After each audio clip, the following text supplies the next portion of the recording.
move. I can move around.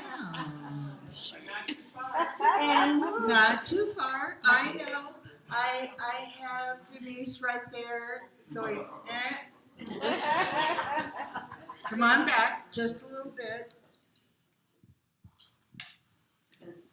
Wow. Freedom. First of all, I have a mic that works.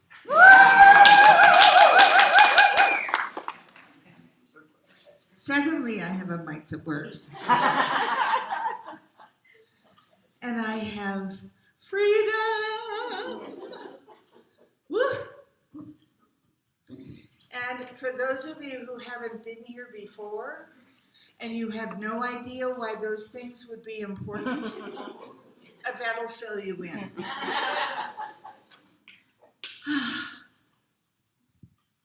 Wowie, zowie. You know, in our, I'm good.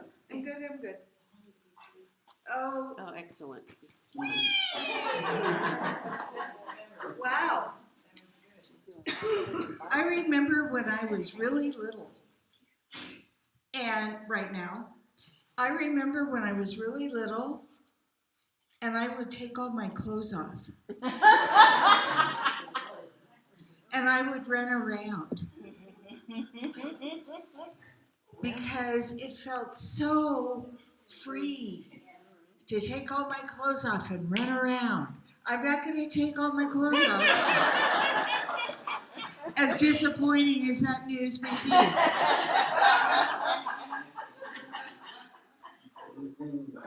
It's not disappointing, believe me. I'm not going to take all my clothes off, but I might run around. Oh my gosh, and my goodness. Good morning every day. Good morning.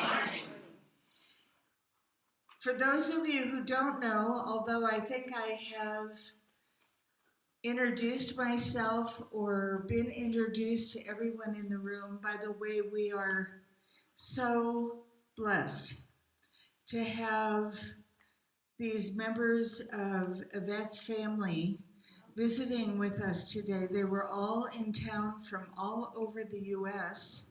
I don't know, other places in the world too? All over the U.S. for a family reunion that happened yesterday.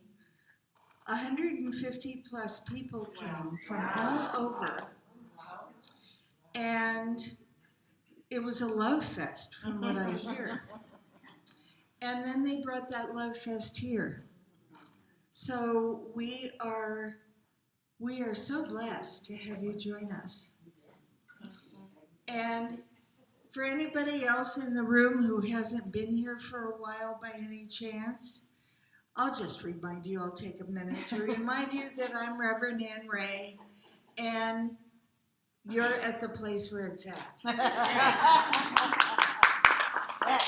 This is the Everyday Center for Spiritual Living in Santa Fe, New Mexico, and we know how to have a good time. Yes, we do.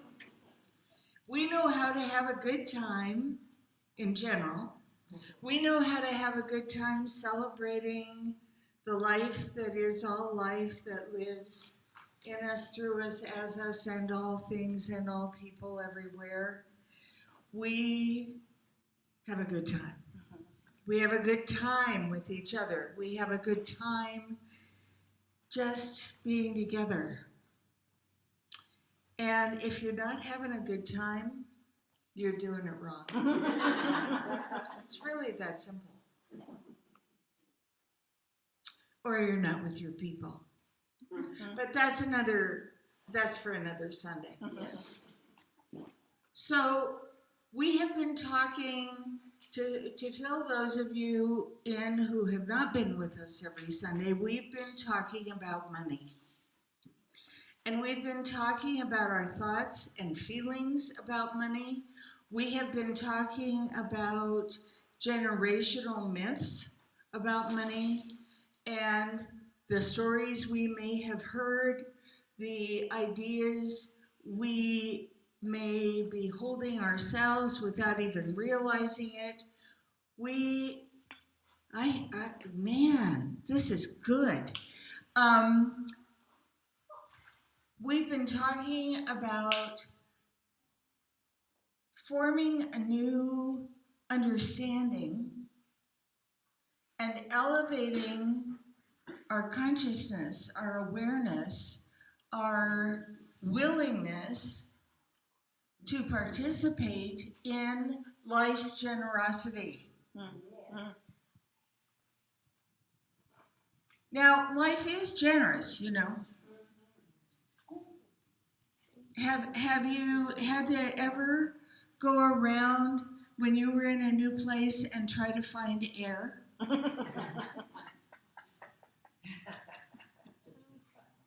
No, it's just provided. Right? Mm-hmm. It's just provided. We may have had to go around and try to find a restroom, but that's a whole different thing. So when we're talking about provision, it's important that we look at all of the ways that life supports itself. And when I say life supports itself, first of all, let me recognize that some of us come from different faith traditions in our background or even in our present, where we share our focus on what we learned and what we know from years, what we know, what we trust, what we have come to believe. The really cool thing about being here and being in this environment, and when I say this environment, I mean sharing this space with every single other person who is present, whether they are here in person or they're online. The thing that's cool, well, there's so many. I don't even know where to begin. But one of the things that is the coolest about being here is that all faith traditions, all paths to God in our philosophy are equally loved, honored, respected, celebrated, and part of what we recognize as this life, this spirit, this God, this love, this greatness expressing itself in creative ways. That's right. Yes. Yes. So there is nothing and no one that is excluded. Mm-hmm. We were inclusive before it was cool.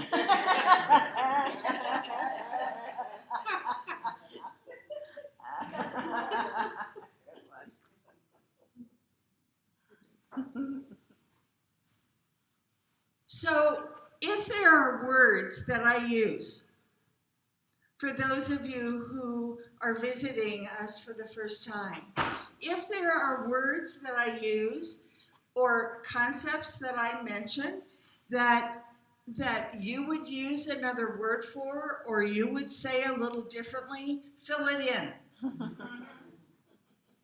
I'm not asking you to change your mind about what you already know to be the truth in your life. I might be asking you to change your mind about ideas that haven't served you, or at least don't anymore. And that's a different thing. That's a whole different thing. And that brings us back to money.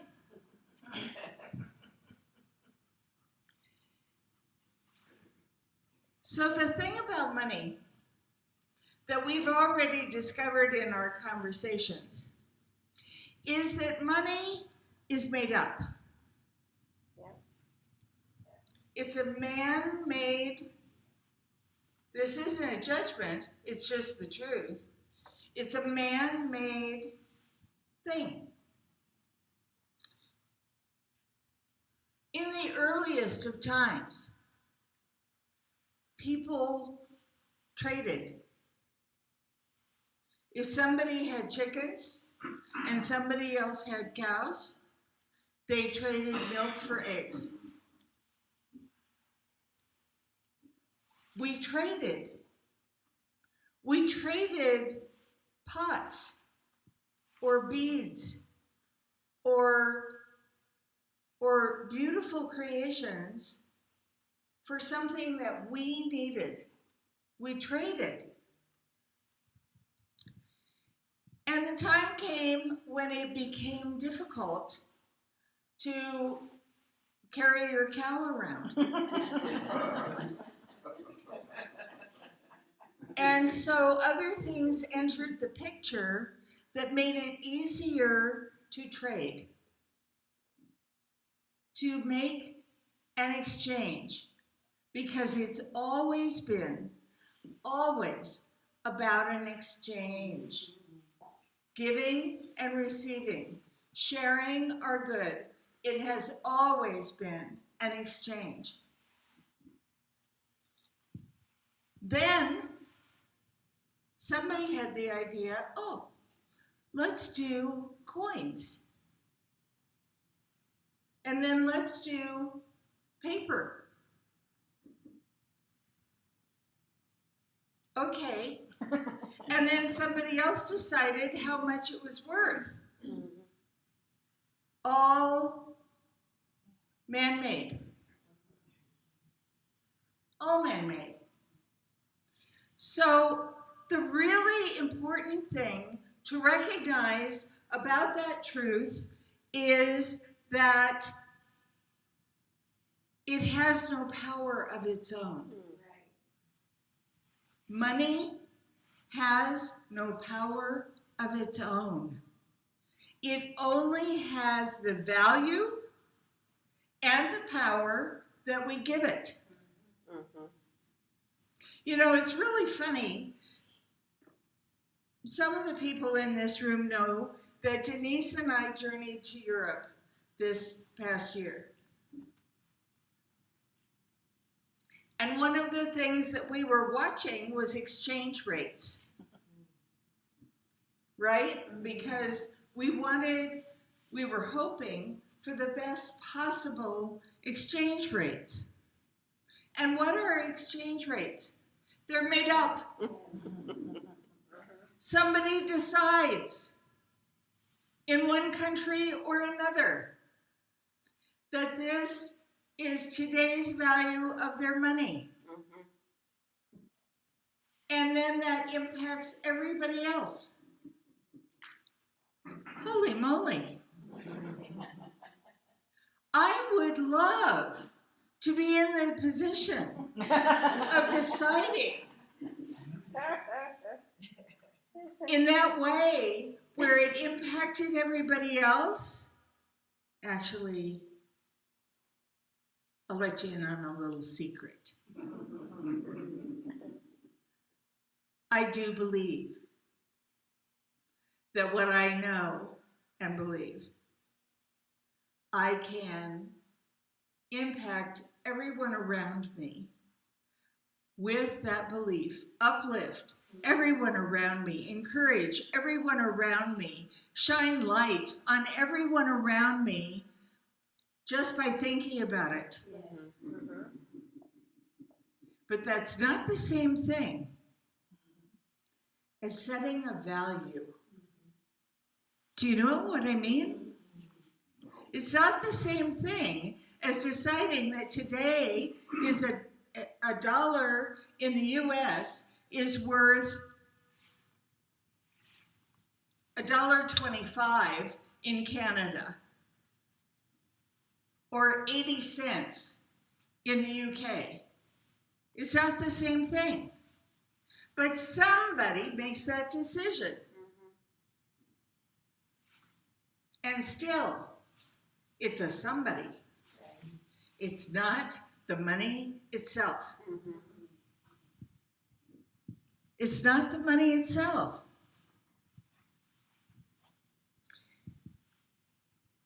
So what's my point? My point is that there needs to be a new money paradigm. There needs to be a new money paradigm that is a way of thinking and a way of believing and a way of knowing where we decide. We decide what value things have, money has, experiences have, opportunities have in our lives consciously. We decide consciously rather than waiting for somebody else to tell us. Now, I know, the Federal Reserve sets the interest rate and blah, blah, blah, blah, blah. I could give you lots of examples of all of the ways that values are set by other people. One of the greatest, you may not know this, but in a former life, I was in real estate. I managed an office. I was a real estate broker, had licenses and accreditations and blah, blah. Anyway. And one of the greatest lessons I learned when I was first in real estate was that the value of a home, because I was in personal property, I was in real estate that involved people's living spaces. The value of a home is established by what someone will pay for it, not by what it's listed for. And not by what it's worth. That doesn't establish what it's worth. Somebody just says that's what it's worth. But what really establishes its value is what someone will pay for it. What will someone pay? Jackie and Bill right now are building a corral, an arena.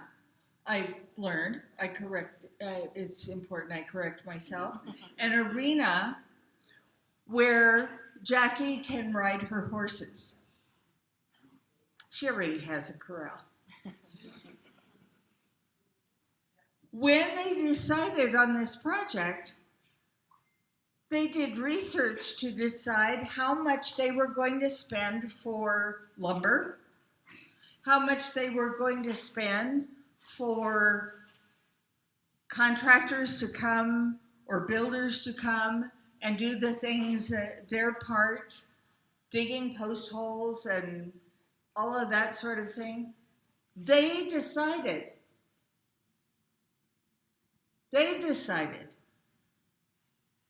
We get to decide. We get to decide how important money is to us and what it really represents. There is this idea about fixed income. One of my favorite things to talk about. So, in our philosophy, as Patty so beautifully shared with us this morning in her reading, in our philosophy, we believe that there are countless avenues through which provision shows up. And there are countless ways that that provision represents itself that may not include money.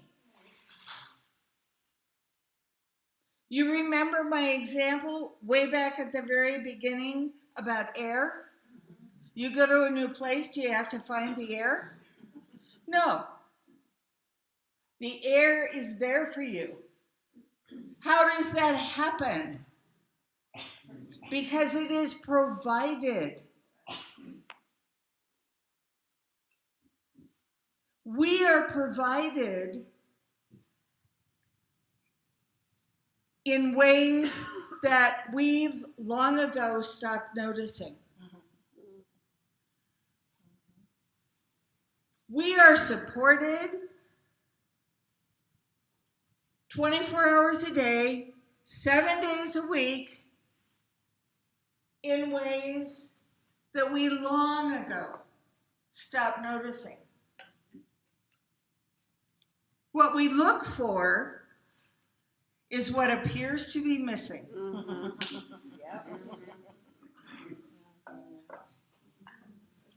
You think that's funny. Why do I hear sarcasm in that laughter? We're so busy looking for what we think is missing that we're missing what we have. Yes, yes, amen. We could have right in front of our nose the very thing that we think we lack. Right. It just doesn't look the way we thought it would. We could have right in front of our nose the very thing we think we lack, and because it doesn't look the way we thought it would, we don't see it.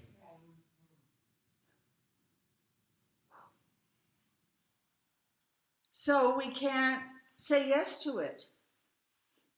Oh, and that's another important part, is saying yes. Saying yes to all that is given. Saying yes to the unlimited generosity of this incredible life, this one that is called by 1,000 names: Spirit, God, Allah. It is so pure in its love and in its givingness and in its support. It is always showing up with the exact provision that we are looking for, and we can't see it because it looks different. That's not a shame on you or a shame on me. That's just what we do. We have, now let me explain something very important. Because there's a big difference between preconceived ideas and a mental equivalent. Mm-hmm. That's right. Now, in our philosophy, we develop a mental equivalent, something called a mental equivalent, which is the not so much what we have in mind, but the feeling we anticipate having once it is in our experience. So Denise and I were recently looking for a new place to live. And I'll tell you what, we weren't expecting to be looking for a new place to live. And so, because the owners of the home that we were renting decided that they wanted to move back into that house, and we had a very limited amount of time in order to find a new place to live. So we didn't even really have the time to develop an image Mhm. of the neighborhood, of the place itself, of anything. But we knew for sure how we wanted to feel when we lived there. That we could feel. That we could feel in our hearts. We knew for sure how we wanted to feel when we lived there. That is a mental equivalent.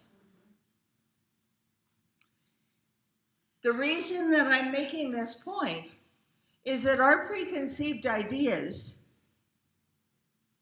sometimes our visualizations of how we want something to show up. We have someone offering prayer support to us. We have someone we may have our whole practitioner team involved in it. And we have an image of how, not only how the thing is supposed to look, but how it's supposed to happen. Well, you know, when we're dealing with unlimited creativity, which is part of what we're working on in our class, right? Are different ways to use that unlimited creativity and recognize our role in it.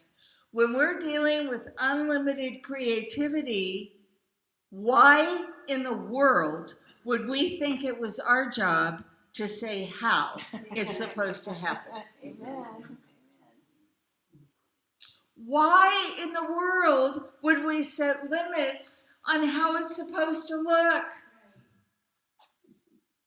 Like if it shows up as this huge, amazing thing in our life, and that's different from what we were imagining, we're going to say no. It's even better than what we were imagining, and we're going to say no because it's different. That's not how I work with creativity. Because it took me a while, but I learned different. I know better. I know that how is never up to me. How is never up to me. How it's going to feel is what's up to me. Yes. Because I'm the only one who knows that. And so the sweetness that we feel when we walk in the door, coming back from wherever we've been during the day, and the comfort and the safety and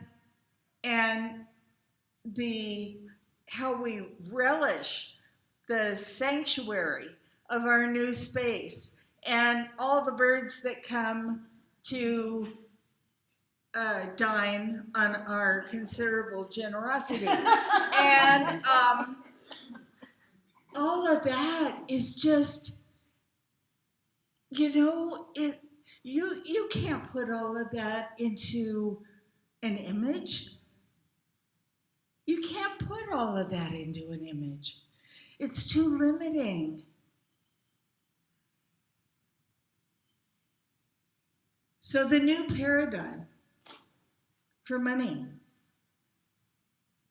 is to just put it in the pool. Just think of money as being in the pool of creativity,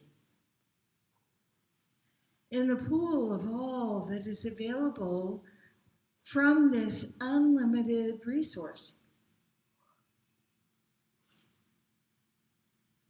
And since it's available, and since we happen to believe that we're here as its arms and legs,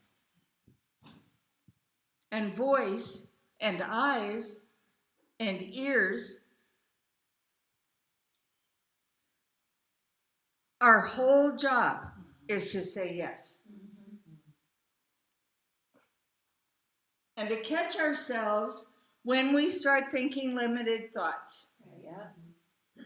When we start narrowing the hose. Because I like to think of the continuous flow that is provision that is always there, as if it were coming through this giant, bigger than I can imagine, fire hose, and narrowing, narrowing, narrowing, putting my foot on it.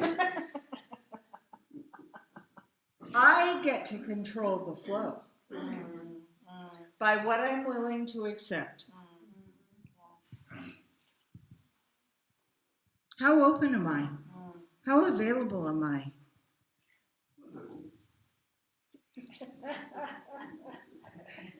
I love you, Stephen. It's an opportunity. It's a golden opportunity for us to live life differently, to live life more openly, more peacefully, in greater freedom than we've ever known before, because we are no longer tying that possibility to money. Money can be part of it. It's an important part of it.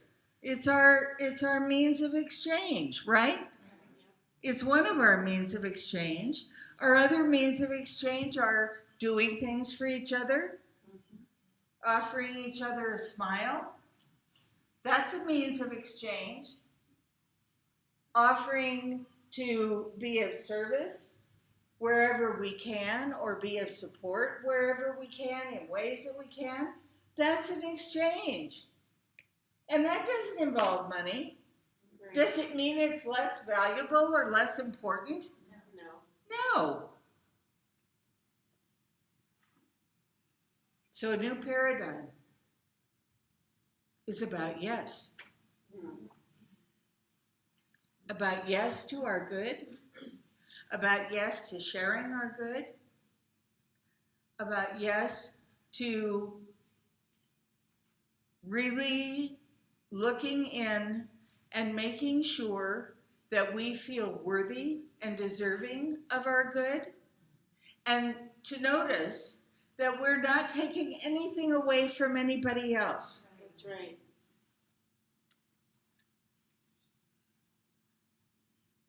We're not taking anything away from anybody else. Yes, there are people in the world who want for many things. Clean water, reliable food sources, safety. But us accepting our own good is not taking anything away from them. Exactly. Anybody else hear that? I love it when you do that. So I invite you into this discovery, to step into this discovery. Just trying your yes on for size, without reservation. And knowing that how you anticipate feeling with that prayer, with that idea, with that longing, with that whatever it is, fulfilled, resolved, question answered, solution provided, whatever it is, let it come.